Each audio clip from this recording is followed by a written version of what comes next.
వీడియోల కోసం మా అమరావతి గళం ఛానల్ ని సబ్స్క్రైబ్ చేసుకుని బెల్ ఐకాన్ నొక్కండి. టీడీపీ అధినేత చంద్రబాబు అధికారంలో ఉన్నారంటే చాలు అధికారుల్లో అటెన్షన్ ఉంటుంది. సుపరిపాలనలో చంద్రబాబు కాంప్రమైజ్ కారనేది ఓపెన్ సీక్రెట్. అధికారుల అలసత్వం ఉందని తెలిస్తే నిర్దాక్షిణ్యంగా వ్యవహరిస్తారు.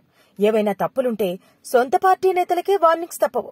ఇప్పుడు తెలుగుదేశం పార్టీకి చెందిన మంత్రి భార్య వివాదంలో చిక్కుకోవడం సంచలనం కలిగిస్తోంది.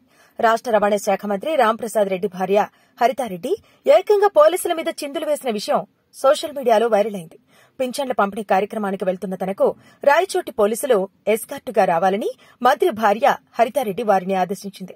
అయితే పోలీసులు హరితారెడ్డికి ఎస్కార్టుగా వెళ్లడానికి పోలీసులు నిరాకరించారు. దీంతో పోలీసులతో వాగ్వివాదానికి దిగిన హరితారెడ్డి వారితో దురుసుగా ప్రవర్తించారు.